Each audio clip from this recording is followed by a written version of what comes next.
Hello everyone, good evening. I decided to do this taping because I'm studying for my LCSW exam and I'm exploring ways to study. And one of the ways that I found help me is taping myself and making videos and listen back to what I study. Even while I'm exercising or I'm walking, I can listen back the, to the video on my phone and stuff like that. Or when I upload it on YouTube here, I can go back where if I'm at a different location and listen back to what I've studied. The first thing I'm going to talk about is the different type of defense mechanism and and as I post each day, I'm going to talk about different topics. And the first defense mechanism that I'm going to talk about is repression. So, um, for those who have been in the field for a while, they know that repression is the most basic defense mechanism, and we see that all happening almost every day. And some of us are as guilty as sin in doing such action because we all have a past, and sometimes we try to repress the memories of those pasts in order to move on. So repression is unwanted needs and drive are excluded from the conscious awareness, and it is again the most basic defense mechanism. And the next mechanism I'm going to talk about is regression. Regression, like repression, regression is, for example, um, Tom is a man. Tom is married, live with his wife and kids at home.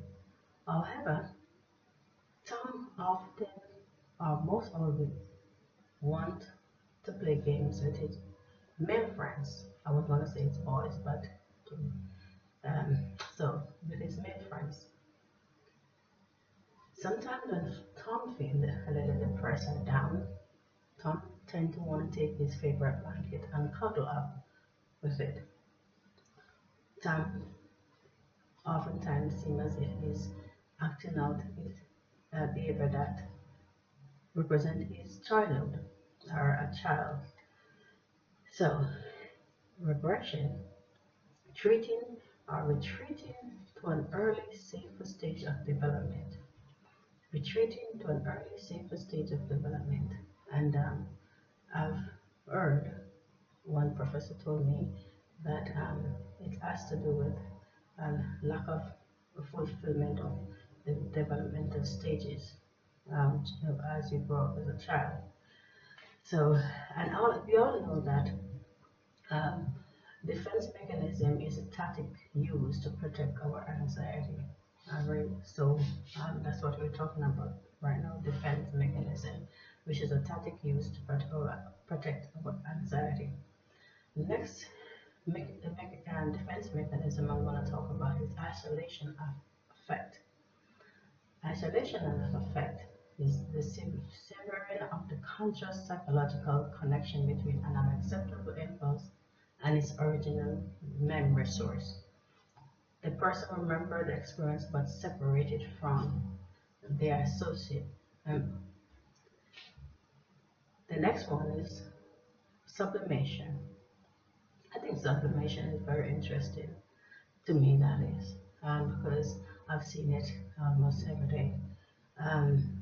It's like, okay, you exercising and the exercising every day because you want to you use it as a mechanism, the exercise mechanism to um, avoid from thinking suicidal. For example, if you're depressed, or and in order to prevent you or help you not to think of suicidal thoughts, then you do whatever you can, exercise, you go to the ballet, you do whatever active to help you avoid from having suicidal thoughts. And the next mechanism I'm going to talk about is projection. Have you ever had an experience, whether directly or indirectly, where you see some parents want their child to become this person,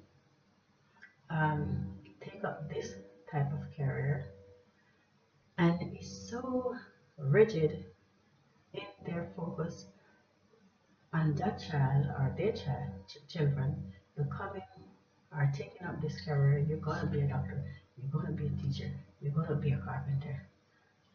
And come to find out that that parent and those parents had wanted to be a doctor, a teacher, a carpenter, and for some reason, maybe because they got pregnant, the mother got pregnant, or the father got the mother pregnant, then they had to dropped out of school or and started raising a family. So they our projection is that attributing one's own unacceptable needs and drive to someone else, to someone else who should be the child. So the next is undoing. Repeatedly engaging in a behavior to undo the effect of a past action that was unacceptable. The behavior is typically the opposite of the unacceptable action. For example, someone um, insulted me this morning, yesterday, or a few hours ago, and they came back, or that person came back and started treating me nice or talking to me very nicely, um, trying to undo what that was done, and that's undoing. Rationalization. I think we all guilty of that. But we, oftentimes people do something or say something, and in order to allow one to understand, or in order to make the behavior that was done seem acceptable, that person trying to rationalize. For example, give an explanation why this behavior was done, or why this person said this, or why this person said that. And that's rationalization, interpreting one behavior so that it can seem logical and socially acceptable. Okay, and it first started used in adolescence. So that's rationalization. The next one is reaction formation. Reaction formation is, as I said, um, supposing Tom didn't get to become a doctor, so guess what Tom did? A matter of fact, Tom ate all doctors now. So Tom ate all doctors or all hospital or any medical facility, but yet Tom went and got a job in the medical facility or in the medical field. That's reaction formation, doing the opposite of what you like. For example, what can I give another example? Martha doesn't like children. So what Martha did is that Martha went and get a job at a child care center. Isn't that something? That's a reaction formation. Avoiding an anxiety-evoking impulse by actively expressing the opposite. Next is denial. Denial, we see that every day, both in relationship, both in, when someone is grieving, I've gone through a grieving process, as a process of grieving. If someone lost their job, but they, know, can't grasp the reality that it's gone.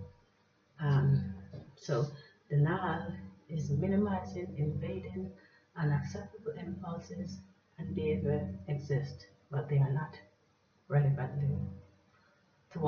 relevant to oneself, which is not quite a good explanation, but then we all know, and for those who are already in the field or not even in the field, know what denial is or have a gist of what